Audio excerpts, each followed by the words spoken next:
5 దేశాల విదేశీ పర్యటనలో భాగంగా చివరిగా ప్రధాని మోడీ ఇటలీ రాజధాని రోమ్లో పర్యటిస్తున్నారు. రోమ్ చేరుకున్న ప్రధాని మోడీకి భారతీయ ప్రవాసులు, ఇటలీ అధికారులు ఘన స్వాగతం పలికారు. ఈ పర్యటనలో భారత్, ఇటలీ వ్యూహాత్మక భాగస్వామ్యాన్ని మరింత బలోపేతం చేసే దిశగా కీలక చర్చలు జరుగుతున్నాయి. Prime Minister Modi brought us a gift, a very, very good toffee.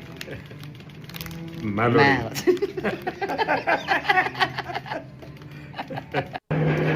Prime Minister Modi brought us a gift, a very, very good toffee.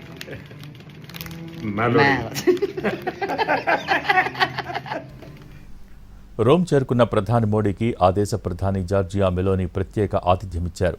ఇద్దరు నేతలు కలిసి డిన్నర్ సమావేశంలో పాల్గొన్నారు. ఆ తర్వాత ప్రపంచ ప్రఖ్యాత చారిత్రక కట్టడం కొలోసియంను సందర్శించారు. ఈ సందర్భంగా భారత్, ఇటలీ సంబంధాలు, వాణిజ్యం, రక్షణ, ఇంధనం, టెక్నాలజీ, సముద్ర భద్రత వంటి అంశాలపై అభిప్రాయాలు పంచుకున్నారు.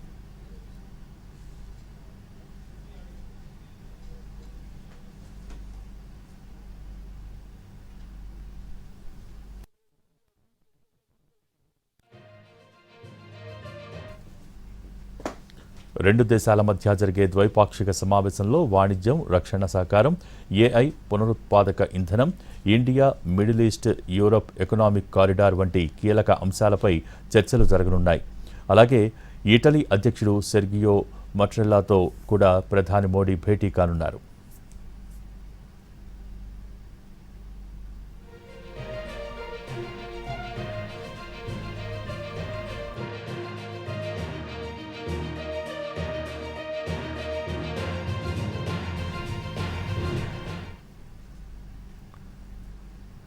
ఇటలీలో భారతీయ సంగీతానికి పెరుగుతున్న ఆదరణ కూడా ప్రధాని మోడీ పర్యటనలో ప్రత్యేక ఆకర్షణగా నిలిచింది.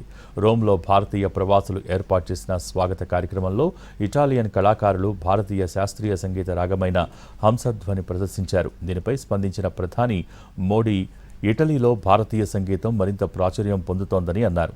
సంగీత ప్రదర్శన చేసిన కళాకారులను ప్రధాని మోడీ అభినందించారు. ఇక ఇటాలియన్ చిత్రకారుడు గియంపాలో టొమసెట్టి వారణాసిపై రూపొందించిన చిత్రకృతిని ప్రధాని మోడీకి అందజేశారు. భారతీయ వేద సంస్కృతి, మహాభారతం వంటి అంశాలపై దశాబ్దాలుగా ఆయనకు ప్రత్యేక ఆసక్తి ఉందని వెల్లడించారు. ఇటలీలోని భారతీయ ప్రవాసుల ప్రేమ, ఆత్మీయ స్వాగతానికి ప్రధాని మోడీ కృతజ్ఞతలు తెలియజేశారు. ప్రపంచవ్యాప్తంగా భారతీయులు దేశ గౌరవాన్ని పెంచుతున్నారని కొనియాడారు.